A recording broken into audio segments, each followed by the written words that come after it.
Selamat siang Pak Faisal Manel. Selamat siang Pak Laya. Aduh, bagaimana kabarnya hari ini Pak?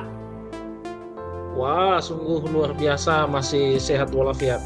Walaupun Gak situasi dan apa-apa. kondisi di Kepulauan Batu masih musim DBD, tetapi puji Tuhan masih sehat walafiat. Oke Pak, oke. Jadi tetap sehat Pak ya. Jadi Ya. saya sedikit menyita waktu Bapak ini Pak. Boleh nggak kira-kira? Bisa Pak, silakan.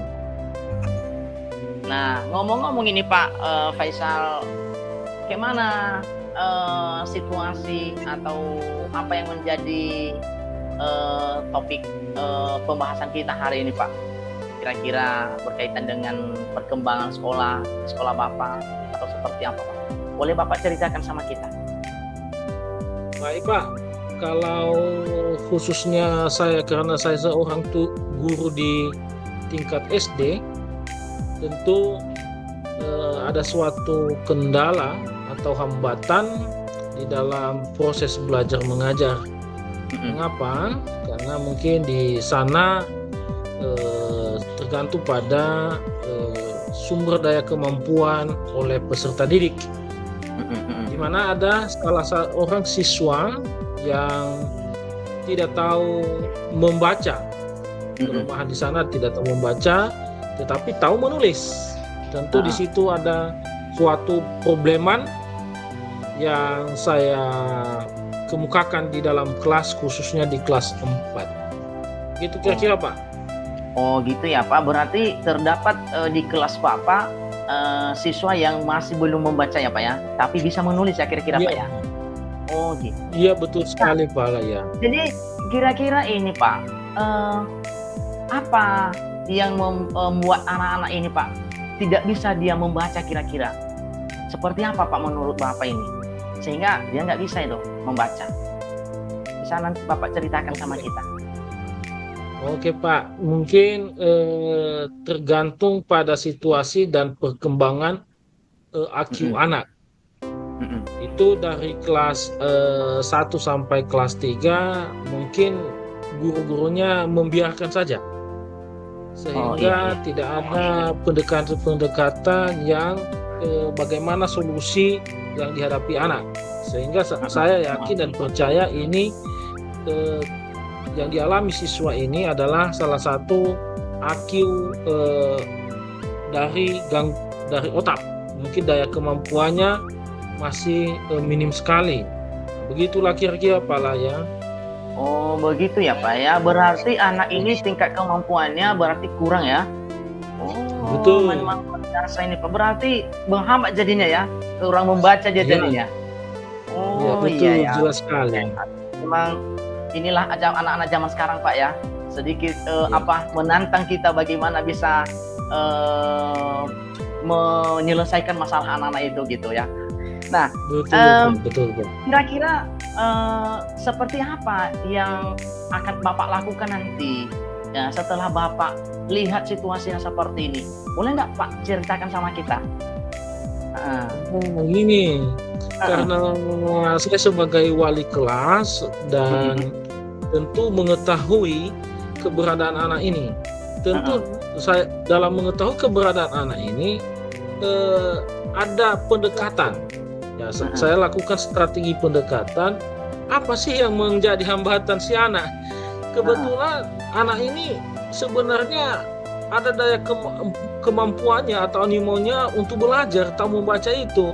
Tetapi dia mengetahui suatu potensinya bahwa dia tahu sebenarnya, tetapi tidak ada dorongan dari pihak-pihak tertentu, misalnya dari guru dan orang tua.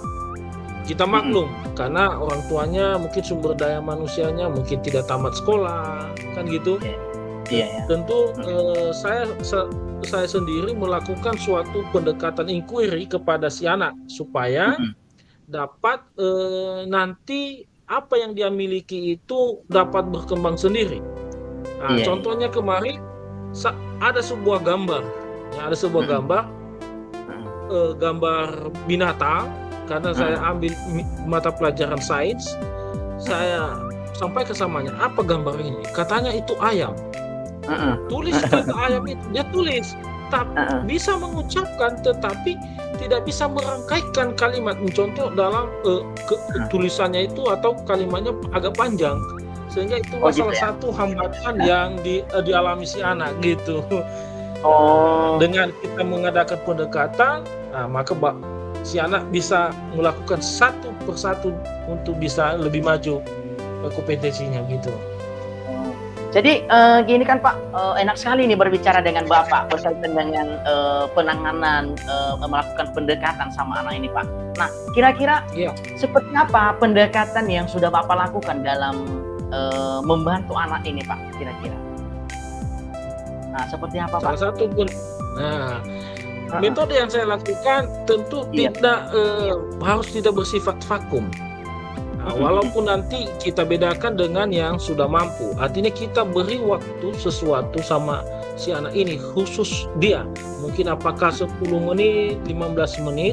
Salah satu pendekatan yang saya lakukan, salah satu strategi yang saya dalam bentuk merangkaikan, artinya dalam bentuk gambar dan bisa menyebutkan gambar apa itu, dan bisa dia melakukan cara menulisnya sehingga bisa dia eja. Setelah itu saya memberi kebebasan,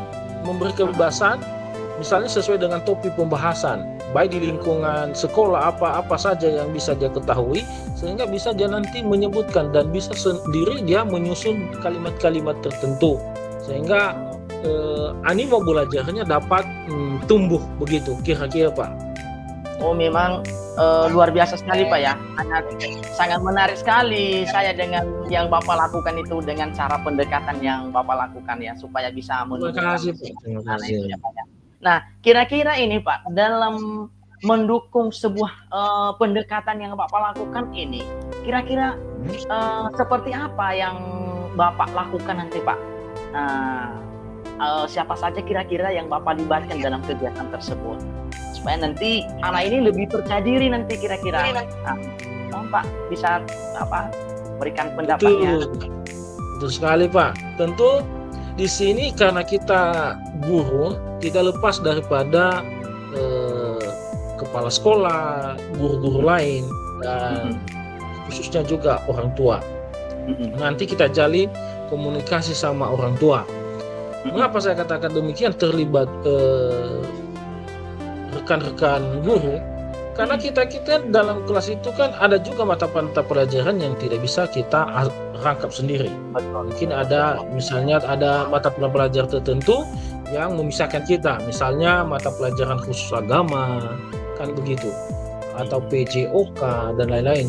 Tentu kita harus adakan pendekatan, jangan sampai di bawah tekanan si anak, karena kalau anak ini tadi sudah mulai tumbuh untuk belajar, animonya untuk belajar, dengan penekanan akan terkucil lagi, sehingga diadakan suatu pendekatan bagaimana membangun komunikasi kepada anak, sehingga nanti teman kita itu, begini strategi yang harus saya lakukan, seperti yang dilakukan Bapak ini begitu, sehingga kita juga jual kepada pimpinan agar pimpinan kita memberi pengalaman-pengalaman yang sesuai dengan solusi-solusi dan memecahkan masalah sesuai dengan pengalaman yang dialami oleh pimpinan itu, sehingga itulah yang terlibat dalam situasi dan kondisi yang saya hadapi saat ini. Itu kira-kira Pak ya. Sangat menarik sekali nih Pak ya. Berarti kita melibatkan pihak lain untuk bisa mendukung apa yang menjadi strategis kita tadi Pak ya. Memang sangat luar biasa yang Bapak lakukan ini ya. Jadi mudah-mudahan Pak, apa yang sudah Bapak rencanakan ya ke depan ini nanti dalam kegiatan anak-anak ini Pak, berarti semakin tumbuh nanti semangat anak-anak itu ya untuk bisa belajar. Betul, ya, dengan penguatan dan kesamaan dari beberapa pihak ya Pak. Nah, ini Pak, kira-kira mungkin kurasa udah di akhir titik acara kita ini Pak ya. Percakapan kita ini sangat luar biasa. Nah, jadi seperti apa Pak? Mungkin sudah kita bincang-bincang tadi berkaitan dengan permasalahan yang dialami oleh Bapak, ya. Jadi saya juga sangat menarik dengan cara Bapak, strategis Bapak. Nah, kira-kira seperti apa ini Pak perasaan Bapak terkait dengan komunikasi atau percakapan kita ini Pak? Nah, boleh nggak kira-kira Bapak kasih pandangan sama kita sebagai bahan refleksi kita Pak dalam percakapan ini? Nah, seperti apa Pak? Baik Pak, terima kasih. Mungkin kalau dari sisi apa yang saya hadapi, perasaan paling senang sebab siswa saya dulu ada tumbuh kemandirian dulu. Ya, dari sisi siswa tumbuh mandiri, animonya akan termotivasi sendiri dan bisa percaya diri. Itu salah satu dulu kebanggaan saya bahwa siswa itu sudah mulai satu bertahap dia tahu akan membaca. Itu dulu perasaan paling, dan juga siswa itu merasa senang. Kenapa tidak merasa sendirian gitu, tidak merasa sendirian bahwa guru saya ini selalu empati dan ada solusi yang terbaik buat diri dia sendiri begitu.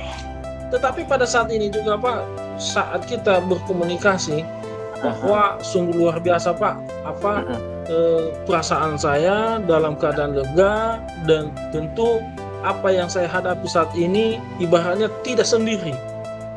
Ibaratnya tidak sendiri, ada orang lain yang bisa membangun komunikasi, yang bisa menggali apa yang saya alami dan sehingga dapat terselesaikan dengan pengalaman-pengalaman yang sudah disampaikan oleh kita berdua. Begitu dulu Pak, bahwa ada perasaan saya begitu senang begitu.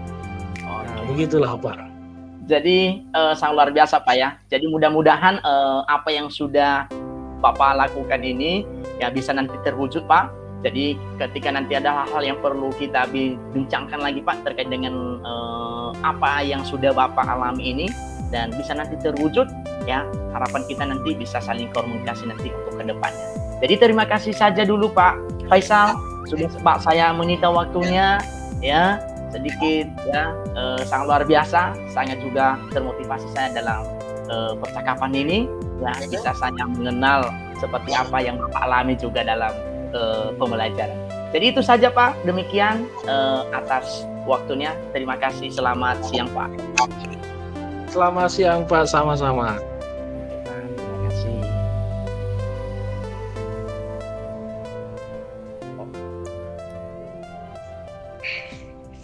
Oke, karena